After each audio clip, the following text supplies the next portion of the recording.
Good day everyone, I am Teacher John. Welcome back to our new learning session today. We will talk about the principles and strategies on identifying business opportunities. Are you ready? Come on! So caring for an elderly person or elderly loved one requires time management techniques. Know how to deal with the different types of people, effectively cope with stress, and be able to handle the unexpected situations. Those are some of the essential skills for a caregiver would-be entrepreneurs. And how do we define entrepreneur and entrepreneurship? So according to Simmerer and Scarborough, entrepreneur is a person who creates new business in the face of risk and uncertainty for the purpose of achieving profit and growth by identifying significant opportunities and assembling the necessary resources to capitalize on them. In other words, an entrepreneur is a businessman or businesswoman, a person who deals with businesses.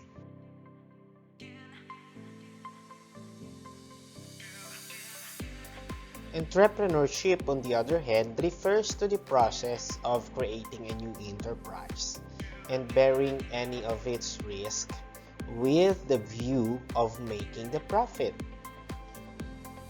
So, entrepreneurship is the process of making a business.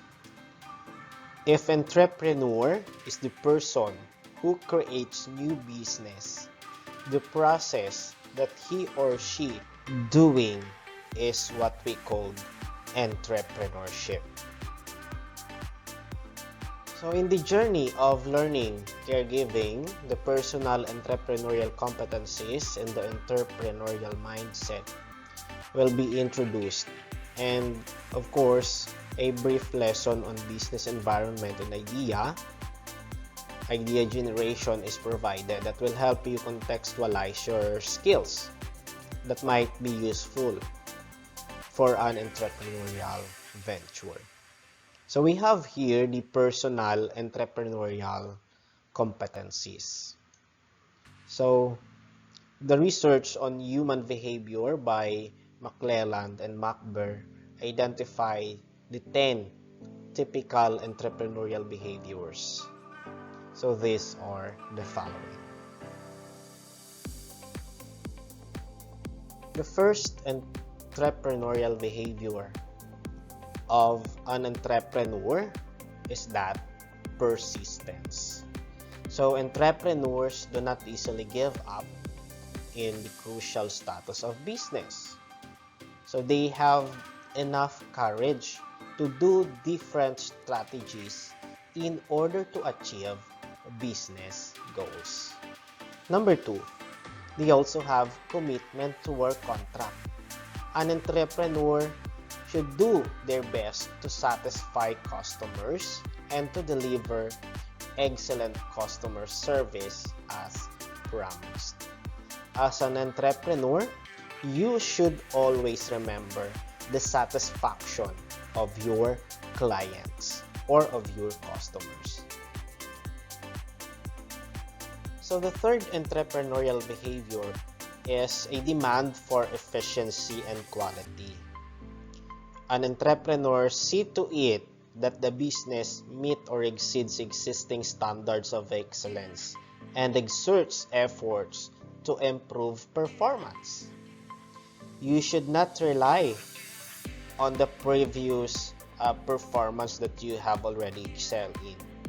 You should always improve every performance or every existing performances in your business.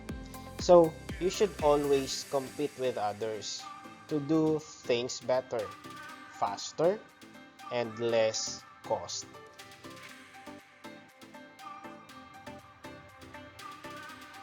Fourth, we have the goal setting.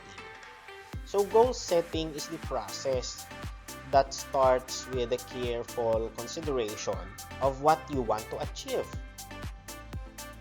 and ends with a lot of hard work to actually do it. You should set specific, measurable, attainable, realistic, and time-bound goals, or that is what we call the SMART goals. Number 5, an entrepreneur should be an information seeker. So entrepreneur update themselves with the new information about the business, the customers, the market, the suppliers, and the competitors. An entrepreneur also undertakes personal research on how to satisfy customers and to solve problems. He or she knows that the different people have different capabilities that can be of help to them. So he or she should seek relevant information from his or her clients, suppliers, competitors, and others. For number 6, personal entrepreneurial competencies is the systematic planning and monitoring. So entrepreneurs use logical, organized plans to reach their goal. So an entrepreneur should plan for whatever he or she expects in the business. He or she does not leave things to luck. He or she plans by breaking large tasks down into small ones and puts time limits against them. For number 7, we have here persuasion and networking. Entrepreneurs must know how to use the right strategies to influence or persuade other people. In other words, successful entrepreneurs need to be persuasive. A persuasive entrepreneur is not only able to convince customers to buy, but also to create strong network of connections, excited about helping their organization or idea to grow. Unfortunately, persuasion is not a skill most people can develop overnight. It should be learned. Number 8, we have self-confidence. Do you believe in yourself? If yes, then you have self-confidence. So, as an entrepreneur, you should have a strong belief in yourself and in your own abilities. Why? Because entrepreneurs who have self-confidence can attract what they desire. They present their best selves to their potential clients, and those clients feel their energy and confidence. When you know that you are the best person to get in the job and believe in yourself, others will also believe in you. That is self-confidence. Number 9, we have empathy. Entrepreneurs should know and understand how other people feels, and what matters is always client's concern, and it is to create a cohesive team environment. It is the ability to understand and share the feelings of others. It is also a key skill for entrepreneurs that want to create an impact to their customers. Without this foundational skill, we will hurt people and disrupt our institution. Everyone needs the empathic skill in order to adapt, make good decisions, collaborate effectively, and to thrive. Our last personal entrepreneurial competencies is the emotional intelligence, or the ability to deflect negativity and draw emotion in the workplace, particularly in today's disruptive, innovative, business environment where competitive personalities flare and customers' expectations are rising. An entrepreneur with high emotional intelligence can leverage empathy, problem solving, and social skills to come up with solutions. They create strong relationships and ultimately they can win people over. Emotional intelligence is the skill of detecting and understanding emotions in others as well as to yourself. To sum it up, in order for an entrepreneur to become successful in their field, he or she must be persistent, committed to work contract, must always demand for efficiency and quality. An information seeker must also practice systematic planning and monitoring. He or she will also consider persuasion and networking and must have self-confidence. Lastly, he or she must be emotionally intelligent.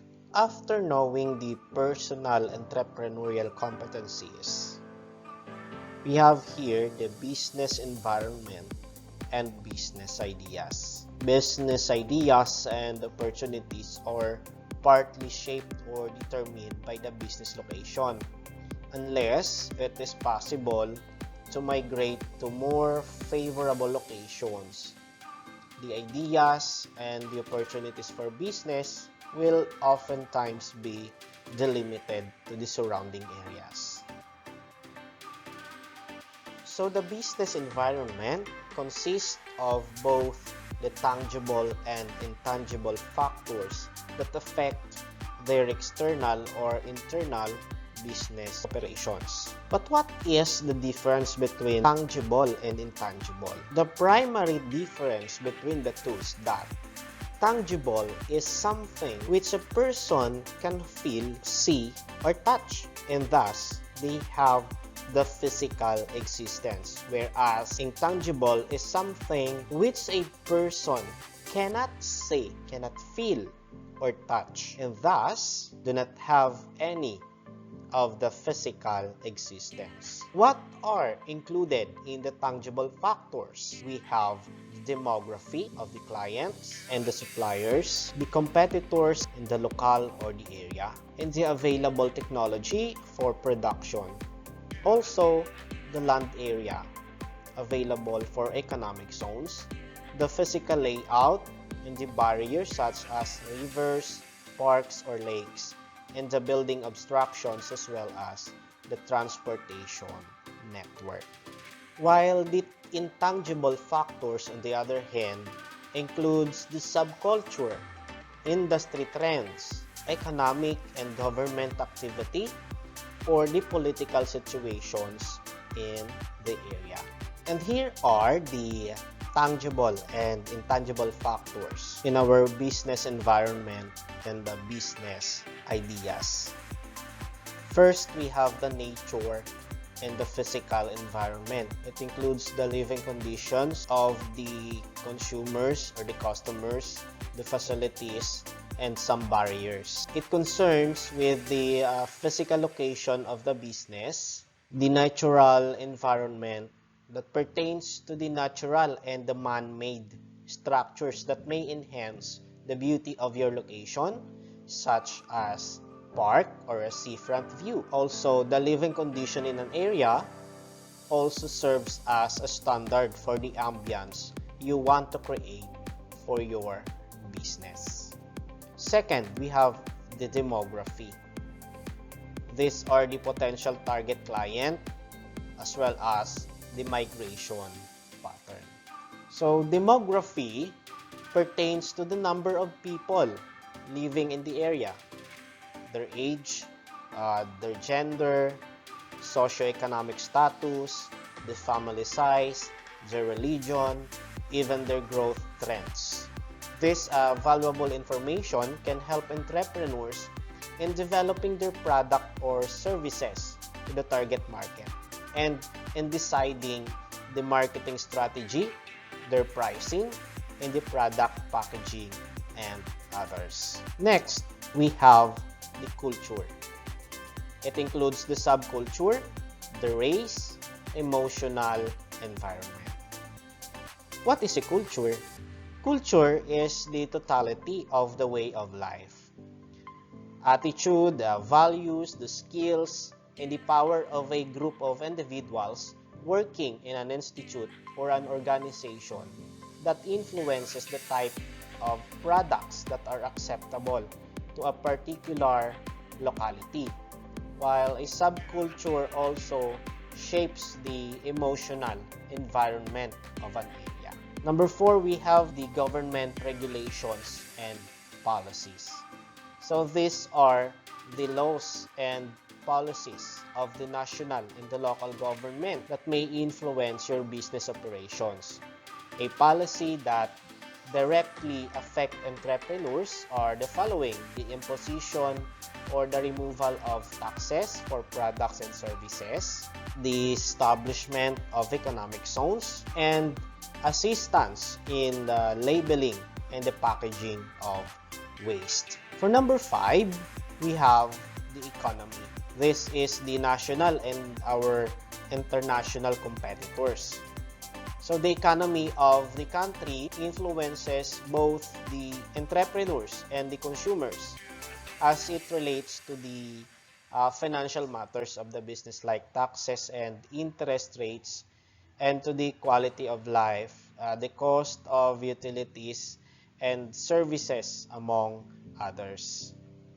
And lastly, we have here the technology or the trend production, wherein the advancement in the technology may result to efficiency and productivity at a lesser cost.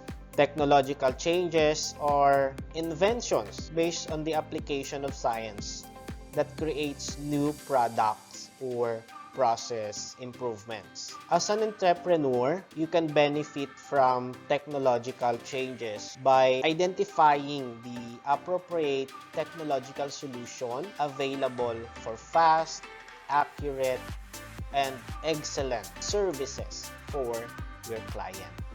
So those are the tangible and intangible factors in our business environment and business ideas. We have the nature and physical environment, demography, culture, government, economy, and technology. After knowing the business ideas, the tangible and intangible factors in our business environment, we will now spot and identify business opportunities. In spotting business opportunities, most essential aspects of entrepreneurship and a keen eye for identifying opportunities that can potentially produce a good business venture. Spotting business opportunities is an art and a skill, not a science. So by developing the way you think about your industry and following the ideas given, you can improve your ability to find those profitable business opportunities and become a successful entrepreneur. In identifying and exploiting new opportunities in an ongoing way helps your business survive, thrive, and remain competitive in the markets, where this is a widespread. The entire economy enjoys sustainable development. So in spotting and identifying business opportunities, let us consider first the idea generation. So in this phase, it is the first step in identifying a good business opportunity is to look for many opportunities. So the following are the good sources of business ideas. How can you come up with a business ideas? You should consider first, what are your hobbies and interests? Your experiences, travels, your adventures, also suggestions from family members and friends, problems that need solution, or problems with existing products. These ideas can help you spot or identify opportunity in the business. So after taking into account those idea generation, you should do the screening business idea. After generating a number of business opportunities and ideas, the next step is to select and screen. A good way to proceed is to screen your ideas based on what? Your personality and personal preference, as well as the characteristics of a good business. So in screening the business ideas, we should consider the following criteria. First, your personality. What personality do you have? What are your personal preferences? What do you like? What do you want? What are your likes and wants? Your education. What have you finished in college? Your skills. What can you do? And your work experience. What have you done? Next, support from family and friends. Ask guidance from your family. Do not make decisions from your own. You can ask ideas from your family and friends. Next, consider the characteristics of a good business. What are the characteristics of a good business? What are the characteristics of a good businessman? You should consider them. You should be a keen observer. Next, demand for service and product. What are the current trends now? What are the services in the products in demand in our community today? For example, since we've been to lockdown, pandemic, no one can go out. They prefer to shop online. So those are the services and the products that in demand today. Another, availability of skills, the raw materials, and technology. Is your idea in putting up a business needs a certain skills that you can hire persons or workers to do or to work on your business? Are the raw materials available? Do you have the current technology or the technology for production? You should consider that one. And lastly, profitability. If you will be putting up a business, this is the very first thing you need to remember. This is profitable. Is your business will make you a profit or does it will give you a profit? Considering this criteria will help you become successful in your business ventures.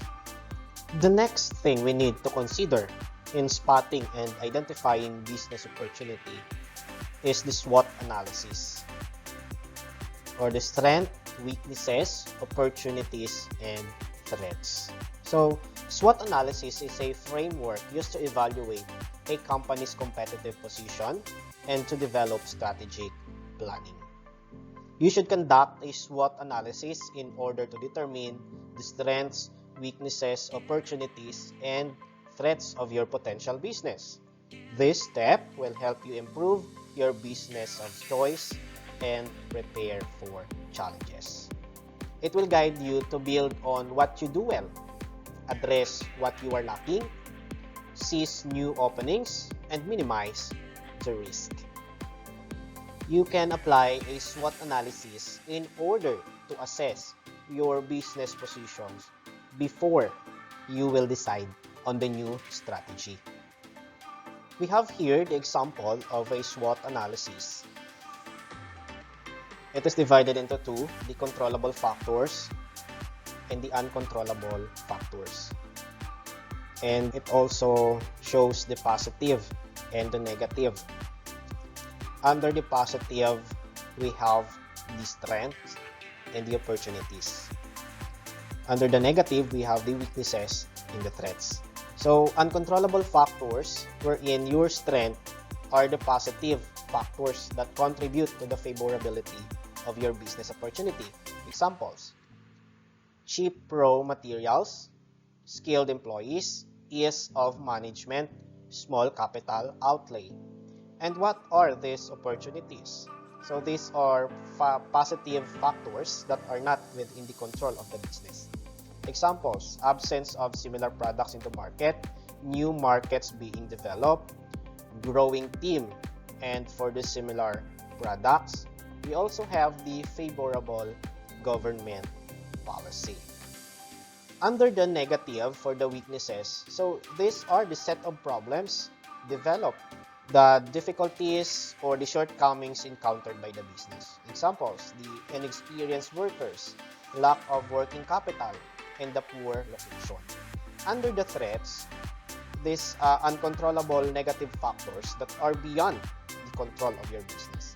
Example are the rising cost, like the gasoline or the diesel cost today, the petroleum, the raw material shortage, and we also have too many competitors.